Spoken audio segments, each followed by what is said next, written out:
Hey everyone, and welcome to my video on the Zeiss Ikon Contaflex. A few people have requested a video about this camera, and so it is much overdue, but here it is. The Zeiss Ikon Contaflex is a fixed lens SLR, and what that means is it's an SLR, has a single lens and a reflex mirror, and you see the light coming through the lens before you take the picture, but you cannot change the lens. It has no light meter, shutter speeds from 1 second to 1/500th, and bulb, and it only goes up to 1/500th because it uses a leaf shutter instead of a focal plane shutter. This has a standard non-interchangeable split ring Fresnel lens, and it flash syncs at any shutter speed with X flashes. X being the standard modern electronic type of flash that you can buy in a store today. The camera's target market was the advanced amateur user. Now this camera predates interchangeable lens systems, well, interchangeable lens SLR systems, but it has very nice optics and very, very good construction quality, and it would have been bought by somebody who is fairly well-to-do and very interested in photography. And this would have absolutely been a very, very expensive camera at the time. It was made by Zeiss Ikon from 1953 to 1958 in Stuttgart, Germany. Prior to making the Contaflex, Zeiss Ikon did not have an SLR system. This was preceded by nothing, though the Contaflex name was used in a 1935 TLR. And the idea for this type of camera body was first used in 1929's Mentor Comper Reflex, different company. And it took a few more decades, largely because of World War II and largely because these things are just very complex, to figure out a workable 35mm single lens reflex solution. It was concurrent with the Contaflex 2 and followed by the Contaflex 2, which came out in 1958. So even though this was superseded by the Contaflex 2, they were produced in a largely overlapping period. So if you have your Contaflex, let's take a look at the top. We're going to look at the top, side, front, back, sides, and inside, and talk about some of the features that this camera has. On the top, we have the strap lugs right here, and the strap would attach to this. There would also be a leather case for it, and the leather case would have a strap that would go around your neck that you would carry this around in. Leather cases were very, very in vogue in the 50s. And I actually still have the leather case for this camera, and anytime I take it outside, because it is absolutely in mint condition, it's one of the few cameras I carry around in a leather case. In addition to the strap lugs, we have the film rewind knob here. So on top we have the ISO reminder dial. They called it ASA back then, and I believe this is the ASA. I believe that these are DIN numbers. They look like DIN ratings to me. And so this would be the ASA, and then you could also indicate whether or not it's color, black and white. And all you have to do to change the dial is adjust the setting. And you'll notice on old cameras that the ISO setting, this does not actually adjust anything in the camera. It's literally just a memo holder. But you'll notice in old cameras that the ISO, it does not go up as high as it does on modern cameras. And that's because older films were lower speed. They had not really figured out how to make high-speed films of any suitable quality. On some cameras, we have an accessory shoe over here, and on other cameras, we might not. That's what the camera looks like without its accessory shoe. It does, I admit, look rather naked that way. The next thing we have is the film advance dial with frame counter, and that's this right here, and the shutter button is on the top.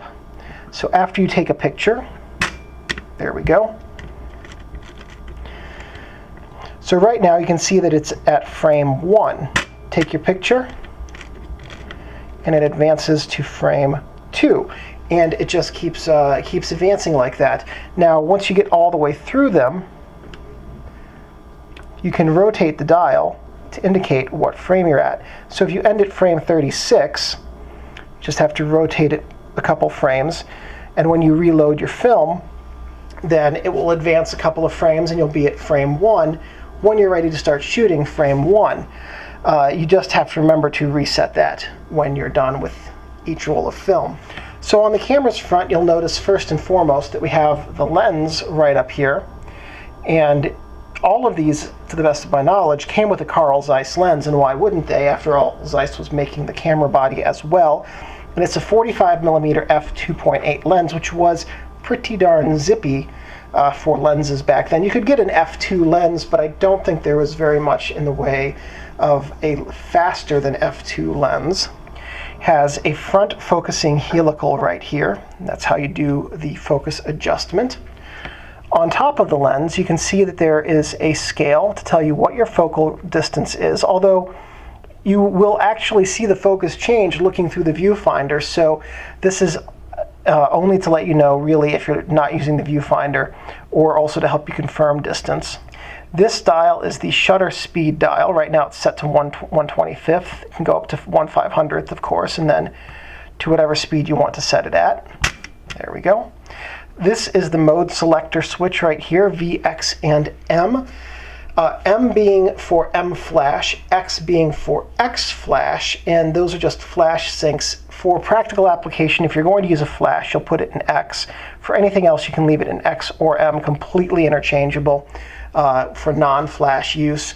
V is the self timer, and we'll talk about that a little bit later on in the video because there's some special stuff you've got to do for that. This is the aperture setting knob right here, and this locks the aperture in place so you can't accidentally change the setting. And you'll notice that the aperture has a red number on it, and the focusing dial has a red number on it, and we'll talk about zone focusing in just a couple of minutes. On the side right here, we have the flash PC port, so you can plug a flash into your camera. The back of the camera has a whole lot of nothing, really, just your viewfinder eyepiece up there, and you do have a Zeiss stamp right there, and made in Germany, Stuttgart, stamped on the back. The camera's bottom has some more interesting stuff to see, however. On the camera's bottom, we have the film locks right here and here, tripod bushing, and the film rewind button. Both of those locks have to be turned in order to take the film back off, which I'll now demonstrate because we're about to look inside of the camera. This one turns anti-clockwise, that one turns clockwise, opposite directions to unlock it. And there we go. And here we are inside of the camera. And this is not standard equipment, but that is the sticker of a camera shop which at some point repaired this camera. Then we have the film cassette chamber. The film guide rails are these 4 silver rails. The outer 2 help keep the film from moving up and down, and the inner 2 work with the pressure plate on the film back, which we'll see in just a second, to keep the film flat on plane. This is the actual shutter, and it's not a curtain, it's a block that moves up and out of the way. Here is the film tension spool, and here's the film, oh goodness, here's the film take-up reel, and this is actually the original one for this camera. It says contacts on the back of it, made in Germany, or maybe it's not the original one. I actually have no way of knowing that. So I've got a really neat contacts hack we're going to do here. So take that out. Here's a reusable cassette. If we put the film reel in the opposite way that we normally would for a 35mm reusable, for a 35mm cassette. So here's a standard 35mm cassette, and here's one that we've put together the wrong way. So you can see when this one goes in, the sprocket is at the bottom, but when this one were to go in, the sprocket, this knob is at the top. So if you mount this a backwards assembled 35mm cassette in the Contaflex's body, you can still put the film back on and lock it in place. So with the 35mm cassette assembled the wrong way and placed inside, you can still put the film back on, and that way when you finish taking your roll of film, instead of rewinding the film the whole way, you can just snip it off right there. Yes, you lose a frame in the process, but Then you just finish advancing it, and you take that to be developed, or develop it at home yourself, and you have a faster route for swapping out your film. Now, that being said, this is not a camera that's really built around expedience in terms of taking pictures and doing any kind of rapid fire thing like that. So you can do it. I just happen to think it's a little bit silly. But at any rate, on the film back, then we have the pressure plate right there, and that's the only thing we've really got to keep. Oh, and a roller rather as well. And that's what we've got to help keep the film flat on plane as it travels through the camera's body. So we're going to talk about a couple of things here. First one is going to be zone focusing. And if you're going to take a picture with this and you just want to take a quick snapshot, you don't want to have to go through the bother of focusing and everything like that, what you can do is set the dial to 20 feet, which is red, and f8, which is red, and basically everything will be in focus from about, from about 8 feet to infinity. And that way you can just take quick snapshots without having to worry about doing tons and tons of focusing. You can also use the hyperfocal distance chart built into the lens, and at f16 you can focus from infinity all the way down to 3.5 or 3 3/4 feet, and that's your f16 hyperfocal distance if you were to do it that way as well. So there are a couple of different options you can do for really quick snapshots with this camera. But the zone focusing is a very good one. And it also, one of the advantages of zone focusing with f8 at 20 feet is that it gives you a sharp image and a relatively fast shutter speed because you're shooting at f8 instead of f16, which means on a sunny day with 100 ISO film, you can still shoot at about 1/250th of a second. Back in the day when they were using 12 ISO film, that would allow you to shoot at somewhere in the range of 1/50th of a second at f8. Let's do a couple other things here with this camera. I showed you guys how to hack the camera a little bit, but let's actually load film as though we're doing this properly. So we put a cassette in there, pull out a leader, and the nice thing about this is you can take it out. And also, if you were to lose this thing, sad as it would be if it's an original, you can just grab one out of another 35mm cassette, because any 35mm cassette spool will fit inside of that. All right, so let's try this again. Apparently my problem was that the film was catching on itself. So have the spool seated properly this time. And it's getting there. So with the film loaded, then normally you would put the film back on and take your pictures with the film back on. I'm going to show you a little bit of what's happening when you take a picture. So you activate the shutter, and then you advance the film. So the way it's supposed to work is when you take a picture, then you advance the film. What's happening is that you have to put the bottom on for this camera, for my camera, not this model, but for my camera, to advance the film properly. Also, earlier I said that this was the shutter, and actually that's incorrect. This is part of the mirror assembly. The shutter is a leaf shutter inside of it. When you take a picture, this pops up and drives the mirror upwards. The shutter is actually a leaf shutter built into the lens, and then the leaf shutter closes, and then you just, when you advance the film, bring that back into place. So one thing that is strange about this camera, for people who are used to using other SLRs, is that after you take the picture, you have viewfinder blackout until you reset the frame. So here we're looking through my camera's viewfinder, and what you'll see is that there's really nothing in here. It's got the split ring in the the Fresnel mat and then the prism collar. But other than that, it's wide open, and that's a really nice thing to have because it allows you to compose your image and focus on the image rather than all of the stuff that's going on in it. Now, I said just a moment ago that you get mirror blackout. So when you take a picture, it stays black until you advance the frame and the mirror falls back into alignment. Some notes on the Contaflex. The Contaflex was born out of post-World War II reconstruction. During World War II, most of the Zeiss Ikon factory was destroyed, along with most of their prototype cameras. Zeiss Ikon took the opportunity to reinvent many of their cameras from scratch, as well as many production processes and techniques. And let's not make any bones about it, World War II was awful. However, Zeiss Ikon did manage to come out of it a stronger company and with an amazing product that was reinvented by necessity. And this resulted in a very high-end cameras that performed well and reliably and had an extremely good level of precision with quality optics.